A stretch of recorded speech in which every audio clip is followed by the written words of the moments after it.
Mr. Sirajuddin Qureshi, President of the India Islamic Cultural Center, eminent dignitaries of the Indonesian delegation, distinguished Indian panelists, esteemed guests, ladies and gentlemen, and my friends from the media.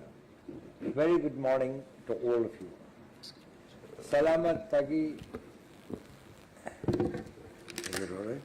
Salamat pagi dan selamat datang di India. I welcome all of you to India, a land which believes in the precepts of Vasudhaiva Kutumbakam, the world is one family.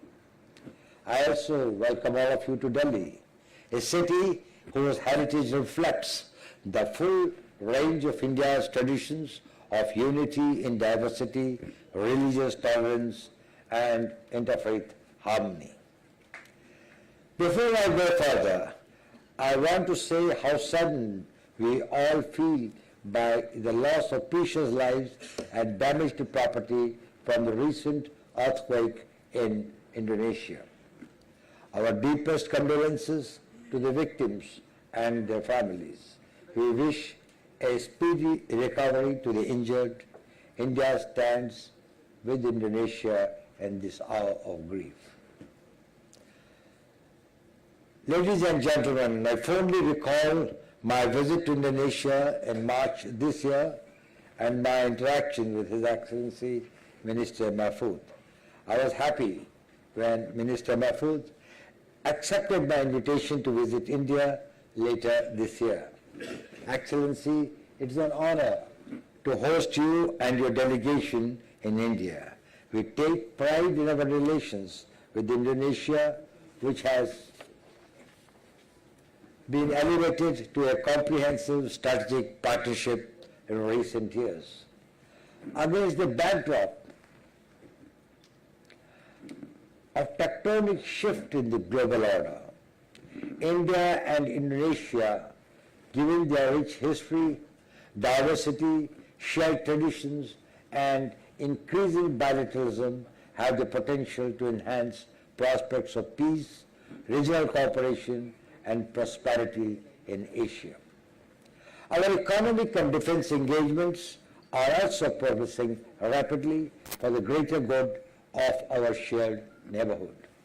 Your visit today is a very important milestone in our emerging and promising relationship. I would also like to place on record my appreciation to Mr. Sirajuddin Qureshi, President of the India Islamic Cultural Center, for organizing this dialogue today. Excellency, India is an important partner. Indonesia is an important partner in India's extended neighborhood, and our two countries share many complementarities. We have had vast and extended cultural, economic, and spiritual contacts for 1600 years up to the 14th century. These contacts showed us the value of openness, engagement, and respect for diversity. In the 7th century, India's Malabar coast became the meeting point for Arab and Indonesian traders, from where they transmitted Islam to Southeast Asia. It is said that Javis from Indonesia had great influence and trade in Calicut. Similarities have also been found in the early Muslim settlements of peninsular India and Indonesia. The Cholas too had extensive trade and cultural contacts between India and Indonesia. Excellency, we are both flourishing democracies in the Indo-Pacific region. The waters that lap the shores of Indonesia also lap other shores. We have historical and cultural linkages and extensive people-to-people ties. Tourism has been an important bridge of cooperation between our two countries. Before the pandemic, 5 lakh Indians visited Bali every year, while the Taj Mahal is a major tourist attraction in India. In Indonesia, people visit Hindu temple like Prambanan, which is a very, very important point for us. This is a shining example of our tolerant and syncretic cultures. We are both home to world's largest Islamic populations. Indonesia is the world's largest Islamic country, and India is home to the third largest Muslim population. Much like in India, Islam in Indonesia was spread by traders from present-day Kerala and Gujarat and Sufis from Bengal and Kashmir. This peaceful spread led to the development of a syncretic culture where not only pre-Islamic religions flourished side by side, but age-old traditions and local customs greatly influenced religious practices. Today, in this hall, we may speak different languages, but we share a common desire for peace and harmony. Our dialogue today is a vital medium to help us achieve that objective. Excellency, it is crucial that we share and understand the historical and cultural context of Islam in our respective countries, which have peaceful and tolerant underpinnings. It is significant that Islamic theological schools of Deobandism, Barelvism and Sufism took deep roots in India. Later, these practices and traditions spread to other Islamic nations. Abd al-Rauf al-Sinki in the 17th century is credited to have brought Sufi Kshatriya tradition to Indonesia from India. It is in this context, Excellency, your idea to bring a high-level ulama delegation, the national treasures, to India is apt and extremely important. As you all are aware, both our countries have been victims of terrorism and separatism, while we have overcome the challenges to a considerable extent. The phenomenon of cross-border terrorism and ISIS-inspired terrorism continues to pose a threat. Cooperation of the civil society is essential in countering the threat from ISIS-inspired individual terror cells and returnees from theaters like Syria and Afghanistan. The ulamas play a very important role in Islamic society. The aim of today's discussions is to bring together Indian and Indonesian ulama and scholars who can take forward our cooperation in promoting tolerance, harmony, and peaceful cooperation. This will bolster the fight against violent extremism, terrorism, and radicalization. None of the ends for which extremism, radicalization, and the misuse of religion are employed are justifiable on any ground. This is a distortion of religion against all of us, which all of us also need to raise our voice effectively. Extremism and terrorism is against the very meaning of Islam, because Islam means peace and well-being. Opposition to such forces should not be painted as a confrontation with the enemy religion. Instead, we should focus on the real message of our religions, which stand for the values of humanism, peace, and understanding. Indeed, as the Holy Quran itself preaches, killing one person is like killing all humanity, and saving one is like saving the humanity. Islam ordained that the most excellent form of jihad is jihad afzal, that is jihad against one's senses of ego and not against innocent civilians. We also need to counter disinformation and propaganda that can impede peaceful coexistence among the followers of different faiths. Islam emerged as a rallying point for the disadvantaged and was tolerant in its outlook. After the Prophet's demise, fissures emerged among the caliphs on the question of his legitimate heir. Each faction attempted to outdo the other by espousing a more radical interpretation of the hadiths. It is here that the ulama have a pivotal role to play. They have a leading role in educating the people on the original tolerant and moderate principles of Islam and countering radicalization and extremism with progressive ideas and thought. Our youth should receive special attention towards this end. They are often the primary target of radicalization, but if their energies are nurtured in the right direction, they can emerge as harbingers of change and building blocks of progress in any society. We need to work together to develop common narrative on de-radicalization. In a democracy, there is no place for hate speech, prejudice, propaganda, demonization, violence, conflict, and misuse of religion for narrow ends.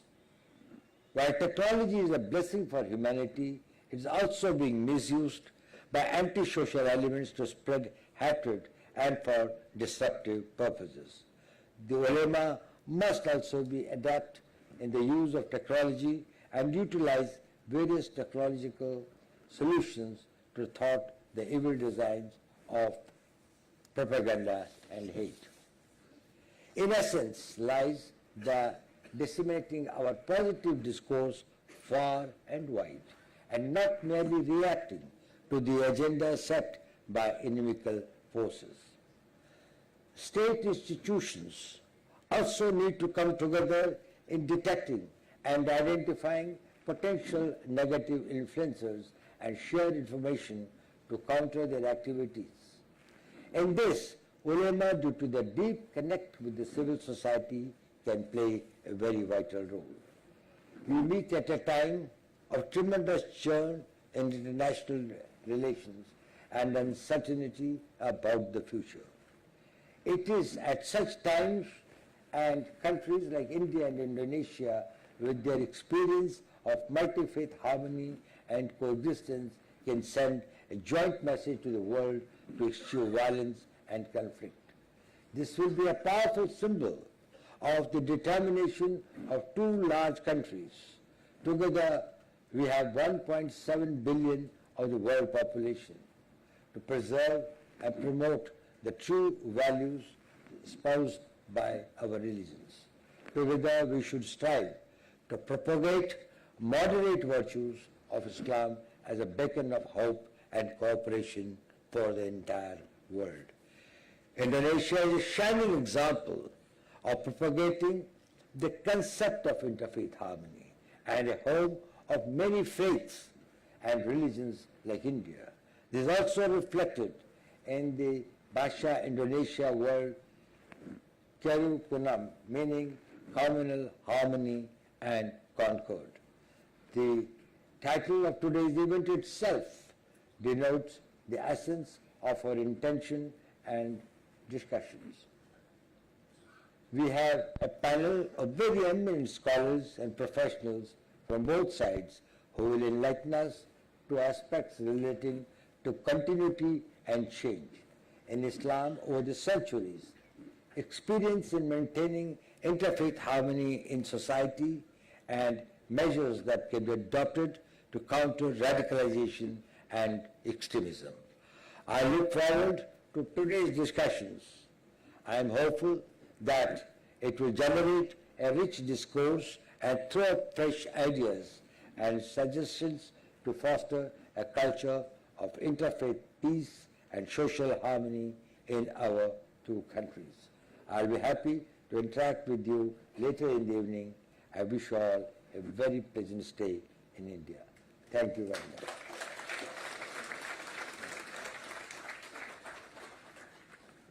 Thank you very much, sir, for reiterating the warmth of India-Indonesia relationship and underscoring our shared desire for peace. And now I It's my utmost pleasure to welcome His Excellency Professor Dr. Muhammad Mahfood, MD, Coordinating Minister for Political, Legal and Security Affairs, Indonesia, for the keynote address. Sir.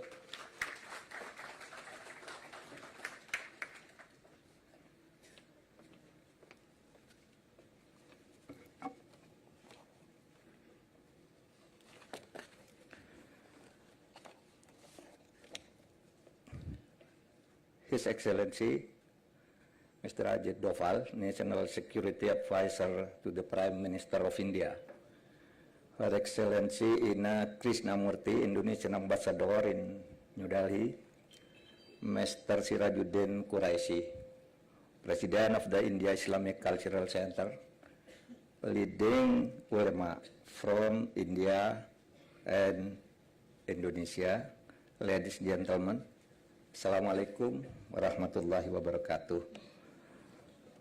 Please allow me at the beginning to express my appreciation to His Excellency Mr. Ajit Doval for inviting me to come to India with a delegation of ulama. The same appreciation goes to Mr. Sirajuddin Quraisy, President of the India Islamic Cultural Center, for hosting this event and for the people who have worked hard to organize this interfaith dialogue. It's really a great pleasure for me to deliver my keynote address on this very important occasion. The idea to have this meeting was started when my dear friend, His Excellency Ajit Doval, discussed this idea with me during our bilateral meeting in Jakarta last March. The purpose is to provide an opportunity for ulama from India and Indonesia, as well as representatives of other faiths in India, to discuss things on how religious leaders could help foster culture of peace and social harmony in an interfaith society. Ladies and gentlemen, I am pleased that I come here with 5 leading ulama from Indonesia. They are representative of different Islamic organizations, namely Nahdlatul Ulama, Muhammadiyah, Wahdah Islamiyah, and the Indonesian Ulama Council, Majelis Ulama, Al-Majlis Al-Ulama Al-Indonesia. These organizations are just few of many Islamic organizations in Indonesia. They may represent different views, but they have a common commitment to uphold Islamic principles and at the same time safeguard the unity of Indonesia. They have been working for years through their books, articles, and preachings to promote tolerance, moderation, and peaceful coexistence.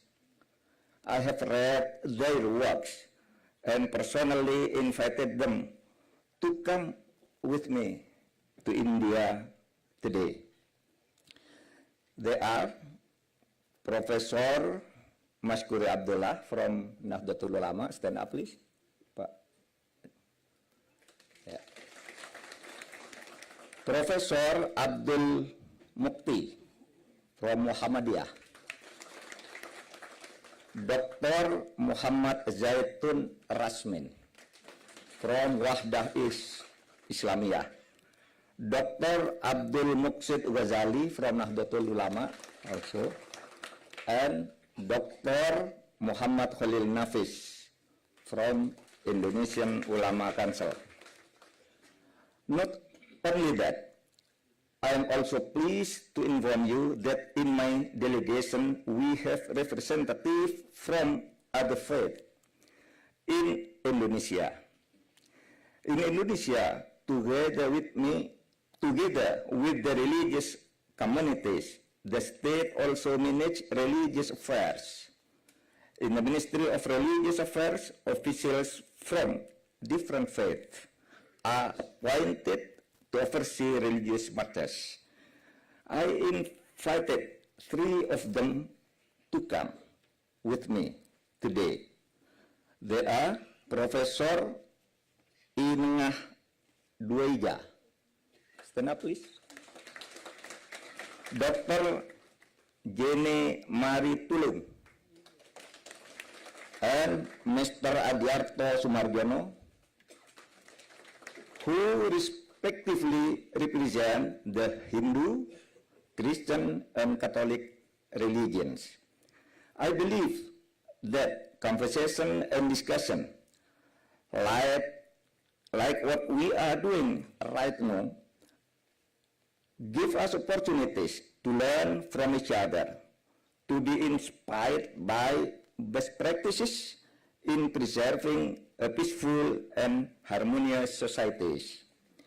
Many times we have witnessed people who use their religion as a doctrine of absolute truth and readily blame others. We have to go out of this and improve. Religion, I think, should be a source of peace, not a reason for discord, conflict, or violence. Religion should be a unifying tool, not a divisive instrument. Our world is facing difficult challenges, ranging from poverty, climate change, food insecurity, pandemic, corruption, unemployment, armed conflicts, income inequality, human rights abuses, to name but a few. Where are religions when the world fights against all these common concerns? Religion must be part of global solution to address those challenges. Ladies and gentlemen, let me tell you a little bit about my country, Indonesia. We have more than 17,500 islands with more than 275 million people, 714 tribes, also more than 1,100 local languages, and many religions and faiths. Freedom of religion and the believers are protected by the state of those many religions.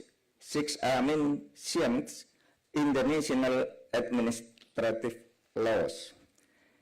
Indonesia is a pluralistic in many ways, but its people are bound by the state ideology Pancasila.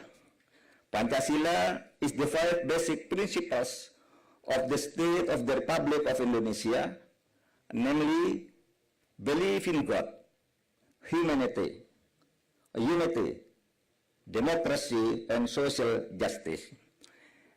As a very pluralistic nation, we have many differences and challenges are there. However, we have learned that a tolerant and democratic Indonesia allows the differences and diversity to strengthen the unity, not weaken it.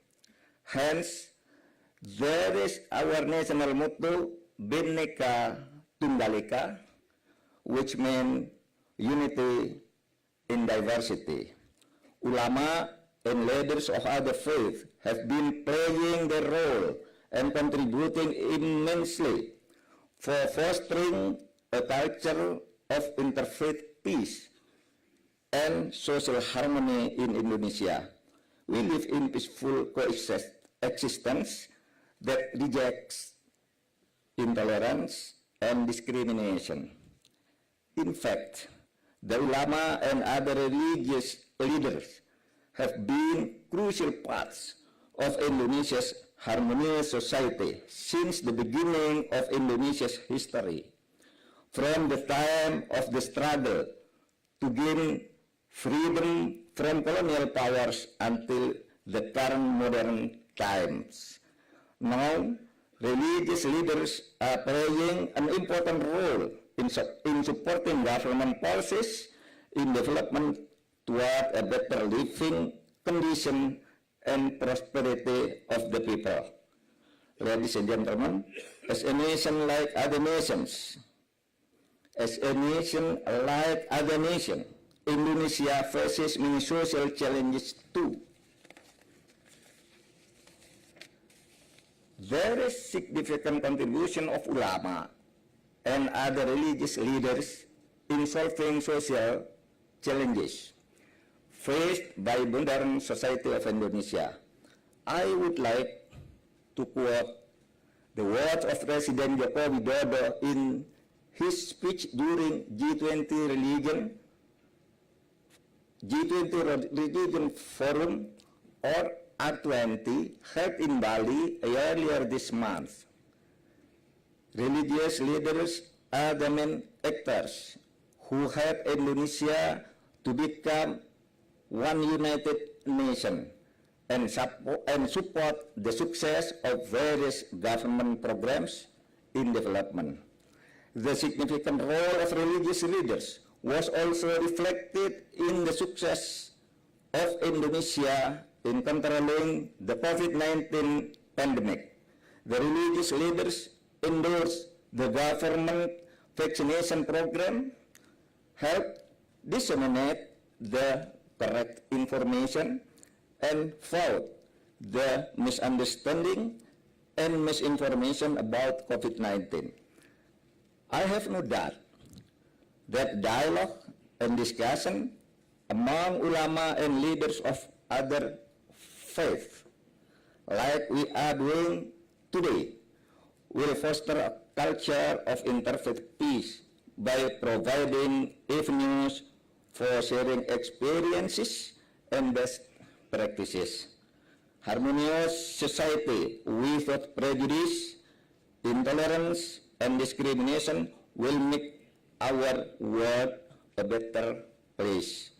Ladies and gentlemen, to conclude, I would like to encourage all of us to explore possibilities to work together in creating harmonious societies and continue sharing experiences, learning from best practices, and identifying a role in forming a thriving, peaceful coexistence among believers of faith. I am confident that we will have a constructive and fruitful dialogue. Thank you. Assalamualaikum warahmatullahi wabarakatuh.